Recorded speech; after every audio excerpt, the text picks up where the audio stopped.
ఆంధ్రప్రదేశ్లో Bharat petroleum refinery ఏర్పాటు దిశగా మరో అడుగు పడింది. ముఖ్యమంత్రి చంద్రబాబు తన ఢిల్లీ పర్యటనలో భాగంగా కేంద్ర పెట్రోలియం శాఖ మంత్రి హర్దీప్ సింగ్ పురిని కలిసి ఈ ప్రాజెక్టుపై చర్చించి వారం కూడా గడవకముందే బీపీసీఎల్ అధికారుల బృందం రాష్ట్రానికి వచ్చింది. 60,000 నుంచి 70,000 కోట్లతో ఏర్పాటు చేసే ప్రాజెక్టుపై విస్తృతంగా చర్చించింది. అక్టోబర్ నాటికి నివేదికతో వస్తామని వివరించింది. బీపీసీఎల్ చైర్మన్ ఎండి కృష్ణకుమార్ ఆధ్వర్యంలోని బృందం బుధవారం వెలగపూడి సచివాలయంలో ముఖ్యమంత్రి చంద్రబాబును కలిసి రిఫైనరీ ఏర్పాటుపై విస్తృతంగా చర్చించింది. పరిశ్రమల శాఖ మంత్రి టీజీ భరత్, మచిలీపట్నం ఎంపీ వల్లభనేని బాలశౌరి చర్చలో పాల్గొన్నారు. ఆయిల్ రిఫైనరీ, పెట్రోకెమికల్ కాంప్లెక్స్ ఏర్పాటుకు తీర ప్రాంతంలో 5,000 ఎకరాలు అవసరమని సంస్థ ప్రతినిధులు వివరించారు. సంస్థ కోరిన విధంగా అవసరమైన ప్రాంతంలో ఎలాంటి భూములైనా కేటాయించేందుకు సిద్ధమని చంద్రబాబు వారికి స్పష్టం చేశారు. 90 రోజుల్లో సమగ్ర ప్రణాళిక సిద్ధం చేయాలని కంపెనీ ప్రతినిధుల్ని కోరారు. తీరంలో రిఫైనరీ ఏర్పాటుకు అవసరమైన ప్రాంతాలపై చర్చ జరిగింది. కంపెనీ ప్రతినిధులు మచిలీపట్నం పేరు ప్రతిపాదించారు. దీనికి ముఖ్యమంత్రి కూడా సుముఖత వ్యక్తం చేశారు. శ్రీకాకుళంలో ఏర్పాటుకు ఉన్న అవకాశాలని పరిశీలించాలని సూచించారు. రాష్ట్రంలో మరో ప్రాంతాన్ని కూడా ఎంపిక చేసి 3 ప్రాంతాలకు సంబంధించిన ప్రణాళికలు సిద్ధం చేయాలని చెప్పారు. ఆయా ప్రతిపాదనలతో మళ్లీ కలుస్తామని సంస్థ ప్రతినిధులు సీఎంకు వివరించారు. అనంతరం బీపీసీఎల్ ప్రతినిధులకు చంద్రబాబు విందు ఇచ్చారు. విద్యుత్ వాహనాల తయారీ సంస్థ విన్ఫాస్ట్ రాష్ట్రంలో యూనిట్ ఏర్పాటుకు ఆసక్తి చూపిస్తుంది. 4,000 కోట్ల రూపాయల పెట్టుబడితో ప్లాంట్ పెట్టేందుకు ఉన్న అవకాశాలని పరిశీలిస్తుంది. రాయలసీమలో పరిశ్రమ ఏర్పాటు చేస్తే అవసరమైన భూమిని కేటాయించేందుకు ముఖ్యమంత్రి చంద్రబాబు సంసిద్ధత వెలుబుచ్చారు. వియత్నాంకు చెందిన ఈ సంస్థకు విద్యుత్ వాహనాల తయారీలో ప్రపంచంలోనే మంచి పేరుంది. ఈ విద్యుత్ వాహన బ్యాటరీ తయారీ సంస్థ రాష్ట్రానికి వస్తే మరింత అభివృద్ధికి అవకాశం ఉంటుంది. విన్ఫాస్ట్ ప్రతినిధి బృందంతో చంద్రబాబు బుధవారం సచివాలయంలో సమావేశమయ్యారు. రాష్ట్రంలో పెట్టుబడులకు ఉన్న అవకాశాలను సంస్థ సీఈఓ పామ్ శాన్ చౌ ప్రతినిధులకు వివరించారు. ఎలక్ట్రిక్ వాహనాల తయారీలో ఎంతో పేరున్న ఆ సంస్థను రాష్ట్రానికి ఆహ్వానించారు. ఈవీ బ్యాటరీ తయారీ యూనిట్ను ఆంధ్రప్రదేశ్లో ఏర్పాటు చేయాలని కోరారు. అవసరమైన భూమి, ఇతర మౌలిక సదుపాయాల కల్పనకు సిద్ధంగా ఉన్నామని చెప్పారు. అనంతరం విన్ఫాస్ట్ ప్రతినిధులకు చంద్రబాబు విందు ఇచ్చారు. వైకాపాతో అంటకాగి ఆ పార్టీ ప్రయోజనాల కోసం అధికారిక హోదాను దుర్వినియోగం చేశారనే ఆరోపణలు ఎదుర్కొంటున్న తిరుమల తిరుపతి దేవస్థానం మాజీ ఈవీ ధర్మారెడ్డి, సమాచార పౌర సంబంధాల శాఖ మాజీ కమిషనర్ తుమ్మా విజయకుమార్ రెడ్డిపై విజిలెన్స్ అండ్ ఎన్ఫోర్స్మెంట్ విచారణకు రాష్ట్ర ప్రభుత్వం ఆదేశించింది. ఈ ఇద్దరు అధికారులు పెద్ద ఎత్తున అవినీతికి పాల్పడ్డారనే ఫిర్యాదులపై సమగ్ర విచారణ చేపట్టాలని పేర్కొంది. వీరి అవినీతికి సహకరించిన ఇతర ఉద్యోగులను విచారణ పరిధిలోకి తీసుకురావాలని నిర్దేశించింది. తిరుమల తిరుపతి దేవస్థానం అదనపు ఈవోగా, ఆ తర్వాత పూర్తిస్థాయి ఈవోగా పనిచేసిన ధర్మారెడ్డి అత్యంత వివాదాస్పద అధికారి. శ్రీవాణి ట్రస్ట్ టికెట్ల వ్యవహారంలో అక్రమాలకు పాల్పడ్డారనే ఫిర్యాదులు ఆయనపై ఉన్నాయి. తిరుమలలో గెస్ట్ హౌస్లకు భూముల కేటాయింపులో సుప్రీంకోర్టు మార్గదర్శకాలు పాటించకుండా అక్రమాలకు పాల్పడ్డారనే ఫిర్యాదులున్నాయి. శ్రీవారి అన్నప్రసాదాలు, లడ్డూల తయారీ, ముడి సరుకుల కొనుగోళ్లలో అక్రమాలకు పాల్పడ్డారని, శ్రీవారి నగదు, బంగారు డిపాజిట్లను వారికి అనుకూలమైన బ్యాంకుల్లో పెట్టారనే విమర్శలున్నాయి. ధర్మారెడ్డి అవినీతి అక్రమాలపై విజిలెన్స్ విచారణ జరిపించాలంటూ 2 రోజుల క్రితం తెలుగుదేశం పార్టీ నేతలు నీలాయపాలెం విజయ్ కుమార్, గురజాల మాల్యాద్రి, సిఎస్ నీరబ్ కుమార్ ప్రసాద్కు ఫిర్యాదు చేశారు.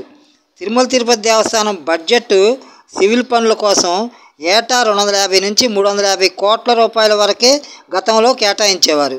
ధర్మారెడ్డి ఆ కేటాయింపులను 1,722 కోట్లకు పెంచేసి ఆ నిధులను పక్కదారి పట్టించారు.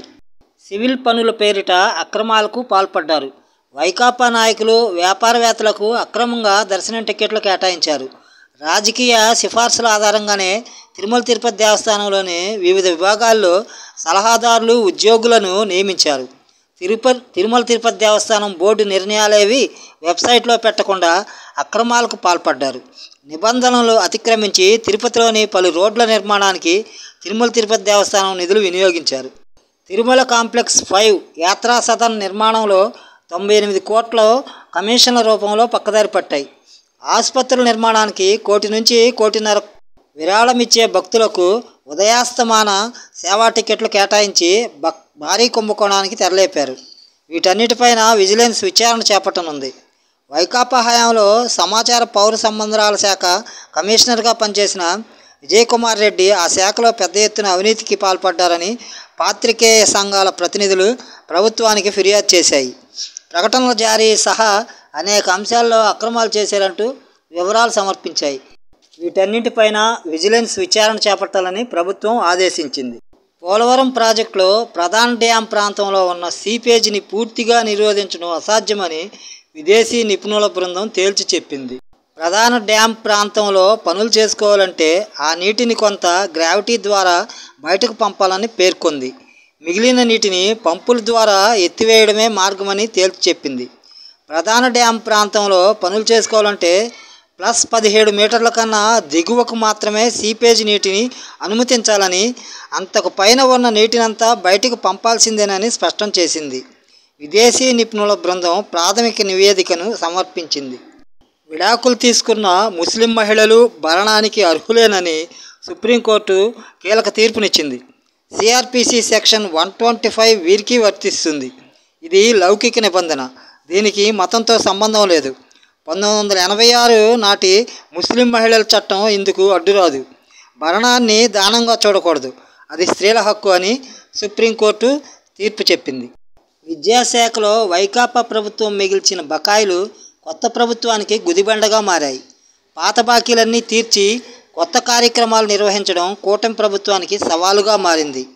విద్యాశాఖలో జగన్ జమానా బకాయిలు మొత్తం 5,278 కోట్లు, ఫీజు రియంబర్స్మెంట్కు బకాయిలు 3,480 కోట్లు, బడుల్లో మౌలిక వసతులకు 1000 కోట్ల పెండింగ్ ఉంది. చిక్కీలు కోడిగుడ్లకు బాకీ 178 కోట్లు, పేద పిల్లలకు కుట్టుగూలు కింద ఇవ్వాల్సింది 65 కోట్లుగా ఉంది. నందనవనాన్ని తలపిస్తున్న మాజీ సీఎం జగన్ నివాస మార్గం, అంతటా విధ్వంసం, ఇక్కడ మాత్రం పచ్చతోరణం.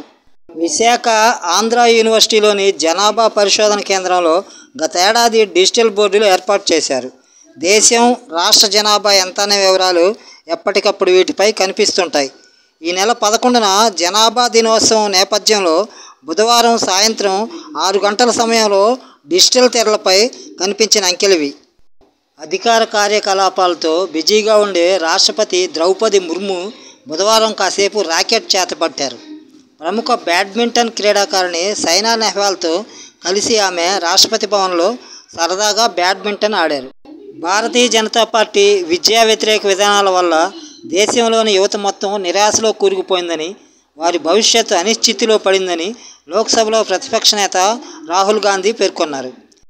ఐఐటీల్లోని ఇంజనీరింగ్ గ్రాడ్యుయేట్ల వేతనాల్లో తగ్గుదల నమోదైందని వచ్చిన వార్తలపై బుధవారం ఆయన వాట్సాప్ ఛానల్లో స్పందించారు.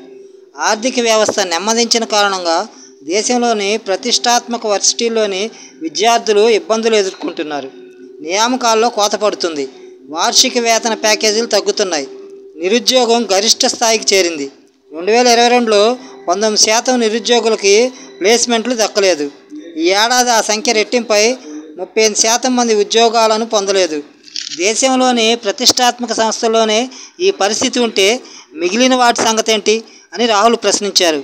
వృత్తి విద్యా కోర్సుల కోసం విద్యార్థుల తల్లిదండ్రులు లక్షల రూపాయలు ఖర్చు చేస్తున్నారని, అధిక వడ్డీలకు విద్యా రుణాన్ని తీసుకుంటున్నారని, చివరికి ఉద్యోగాలు రాకపోవడంతో వారి భవిష్యత్తు అనిశ్చితిలో పడిందని వ్యాఖ్యానించారు. టీవీఎస్ మోటార్ కంపెనీ తన ఉత్పత్తుల పోర్ట్ఫోలియో విస్తరణలో భాగంగా బుధవారం అపాచీ 2024 RTR 160 రేసింగ్ ఎడిషన్ను విడుదల చేసింది. దీని ఎక్స్ షోరూమ్ ధర 128,270గా నిర్ణయించారు.